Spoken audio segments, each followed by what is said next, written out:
All right, ladies and gentlemen, this is Alex from Mind for Attraction, and today we're going to be reviewing Andrew Tate. The truth is that I've only seen highlights of Andrew Tate. I don't watch other dating coaches simply because I don't want to. I just create my own content, so I don't watch other dating coaches.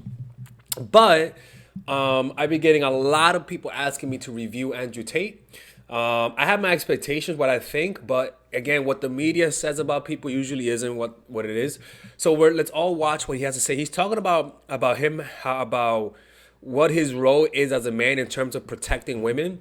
So let's see what he has to say, and I'm gonna give you guys my take, and you guys let me know what you guys think of my review, okay? And by the way, we're having 40%, no, 20% off all of my courses, and my coaching things, 20% off. Click on the description down below to get a discount on all of my services and courses that I have. And join our Patreon so that you guys can ask one question. Right now, if you join the $5 club, just this month, you guys can ask one question. If you become part of the $5 club on my Patreon, and I'll answer your question, it saves you a lot of money. It's possibly saving you around like 60, 70 bucks. So just join, ask your question, cancel, boom, boom, no hard feelings, okay? All right, let's begin this. 80-year-olds. Yeah. I mean, it's wide. You said 18 to 25-year-old men. Women, too. Yeah. I think it would be amazingly interesting if you sat down with a room of 80-year-olds. Yeah. 80-year-old men and women. And you know what these people are called in America? They're older than baby boomers. You know what they're called, that generation? No, tell me. Traditionalists. Oh, there you go. Okay? I'd be very curious to know what old people would have to say about Tate. I doubt that any of the older women or the older men would try to be canceling Tate to be like, yeah, that's everything we've ever known. I think it's pretty much saying that Andrew Tate. Well, again, let's just keep watching. But this is the thing that's interesting because the feminist narrative, when I say things like the male pilot, for example, the feminist narrative is that I'm a controlling man who wants control over women. The actual truth is I'm a protective man who wants to protect. And being a man in a position of protecting is not always a good thing.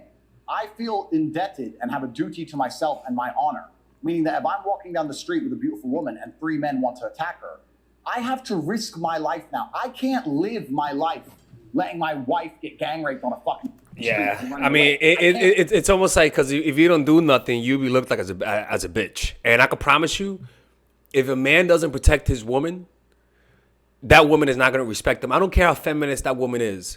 If a masculine ass woman is with another man and she thinks he's a bitch and she controls him and she's his and he's her gimp, and a guy comes up threatening them and he doesn't defend her, even if she has the masculine role, I can promise you that woman, something inside of her ancestors will say, bitch, you're wrong.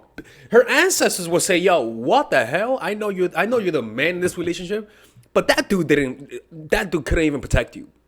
She will feel a loss of attraction for that guy, right? Honestly, I think that's the most undeniable biological thing. Is the judgment that we have for men who don't protect their women. Imagine that, right? Just imagine that. That will blow my mind. A man who does not want to protect his woman because he's afraid. If you can't protect her, then don't be with her. And the same thing with a woman. She'll say, hey, look, man, if you can't protect me from a guy trying to touch me, then I don't know why the hell I'm with you. So I kind of agree with that one. Can't take it as a man. So I have to now die. I have to die or try. I have no choice. So but that's my duty. But they'll ignore that part. They'll ignore the part where I risk my life, right? And they'll say, oh, but you just want to be controlling, misogynistic. No. I have a duty to protect. I'm calmer under pressure because I've been in more unfortunate situations. I've had more trauma in my life, which has trained me to be more calm under pressure. I would hate to meet a woman who's been through as much trauma as I have. That's not the kind of... Well, it's almost like female prisons versus male prisons. I mean, look, ladies, like, male prisons is a fucking nightmare compared to female prison. Like in a female prison, you're not as afraid for your life. Now, female prisoners get raped a lot by the guards, but it's kind of like it's just in terms of like the level of violence and abuse, it doesn't compare to the male prison, And that's the price you pay, I suppose. I mean, you know, like that's, I don't know. That wouldn't make her a good woman. I don't think women need trauma at that level. I don't want women who've been stabbed. There's no need for that. But I have been through it. So I think that in my experience, extrapolation, that men who are successful, a lot of them have been through enough for me to trust them more in a high pressure situation. And like I said, this comes with massive responsibility. This comes with massive detriments and downsides, right? And the feminists are like, no, you're controlling. It's not about controlling. It's about duty. There was no feminist on the Titanic. Then men can die. There's no feminists to this day in Ukraine. The Ukrainian women can leave. You'll see them partying in Warsaw and Prague. Yeah, they even say all the women and children, right? And this is because at the end of the day, when it comes to surviving, we get down to the biological. Fuck the men, women, and children, because without them, we can't continue to populate. Because a woman has fewer eggs, only has one egg, right? And I think the thing about him is that he fits a stereotype. He fits the stereotypical asshole that literally, like, if you imagine what a fuckboy looks like, I'm not even kidding with you. Like, when you imagine what a fuckboy looks like, you imagine him. It's like imagining what Jesus looks like. Everyone imagines the same person. This is literally like the walking Messiah for fuckboys. But what I'm hearing right now is a guy with traditional values that wants to protect his woman at the exchange of his woman protecting his kids and nurturing his kids. It's almost like a symbiotic transactional relationship. And I feel like the world where we're in today they're uncomfortable with that type of mindset because it reminds them of the time when women had no choice but to do that.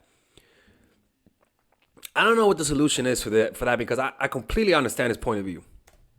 Ukrainian men can't leave the country. They're dying in a ditch. They have to stay and fight. Not a single feminist is demanding that the women stay and fight. Not a single one. They don't give a fuck when it turns real. Once it turns hot, then it's woohoo, straight to, what do you want, sandwich? Sure. Yeah, it's like the Bill Burr skit where he was like, there's no feminists in the wildfire. There's no feminists in the fire where they say women and children first. And then he says, all of a sudden, that feminists will put on a pigtail and start acting like a little girl. And it's kind of like, well, people, this is the only reason why feminists are the way they are is because the times are good now. Like, times are good, I can promise you. And I don't even blame them. It's just biological.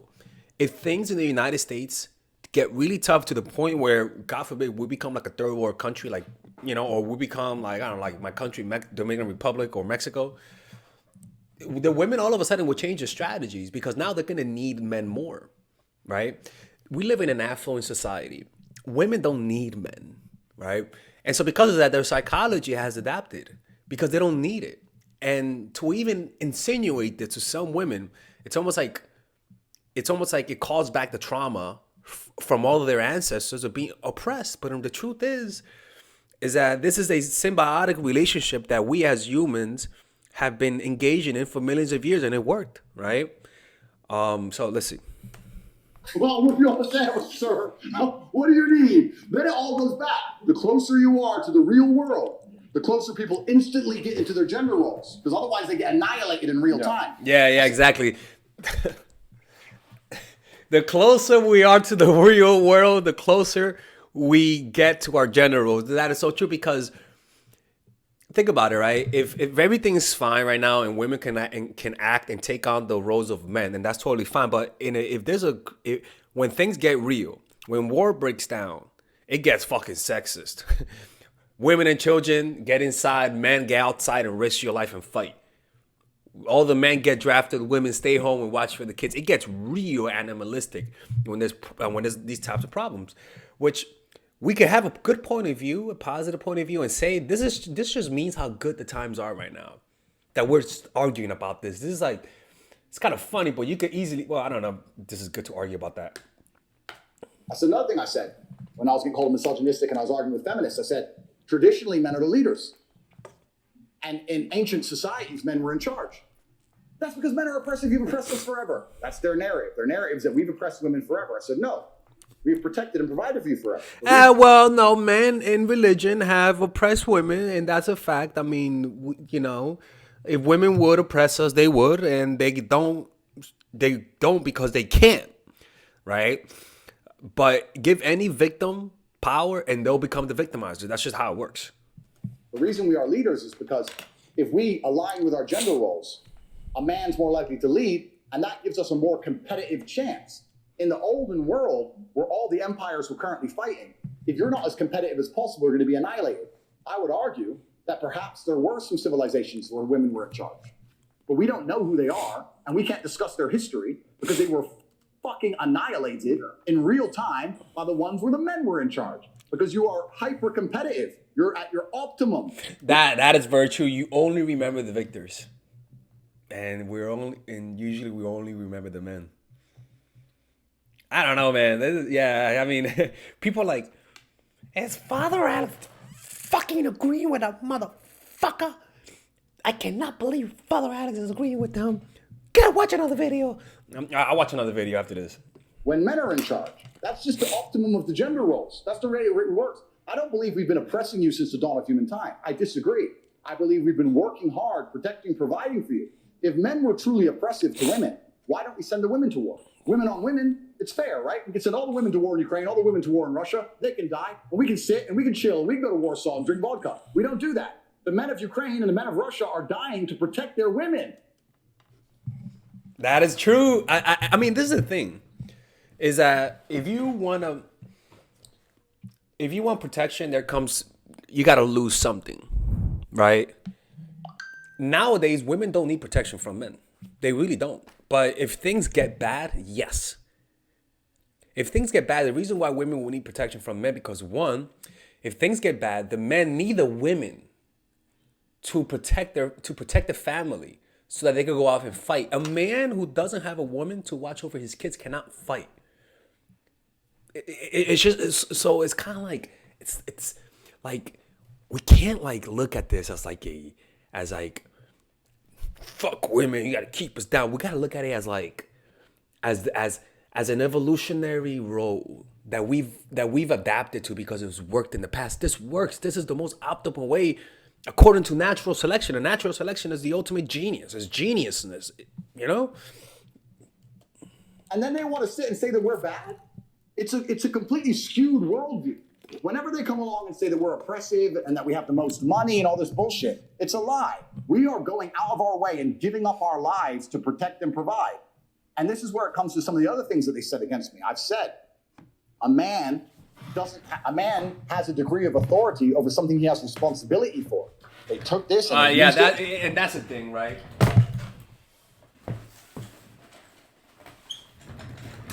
It's very similar to parents, right? Where a parent is responsible for his or her child's safety. And because of that, it comes with some responsibility. But let's see what he has to say first. You may not jump to conclusion to see what he's about to say. Said that I think that men have authority over women. Not what I said. I said if I have responsibility for something, I must have a degree of authority over that thing. If I have a car, for it to be parked in the wrong place or for me to drive too fast, whatever, for me to be responsible for the actions of that car, it must be my car. If it's parked in the wrong place, but it's not mine and I'm not allowed to drive it, then I'm... Yeah, and that's where the men have to not abuse their power. Because a woman is depending on you. And some men do abuse that power. That's the issue. You know, that the woman, gives in to him as a contract. When I say give in, I mean this, is that you give up your authority to your boss because he pays you. So you do what your boss says because he provides something for you. If a man provides protection according to him, then he should have some form of authority. But what I say is that you have to make sure that you don't let that power get to you, because that's what's happened. Well, that's why the people who kill women the most are their partners. So it's kind of like it's the man's responsibility not to abuse that power. Then I'm not held accountable. For me to be accountable, I have to have responsibility. By extension, that gives me a degree of authority. So what I was saying is, if a woman comes to me and lives with me and I pay the bills and she travels the world with me and she flies on jets and we go to boats and she's taken care of, I'm responsible for her safety if we walk the street at night. I ensure her life is in perfect order. I have a degree of authority where I can say, you're not going to go out at night by yourself. It's dangerous. Or we're not going to go to this country right now. It's dangerous. And I think that's reasonable. Where your woman says, let's go out. And I'm like, yo, no.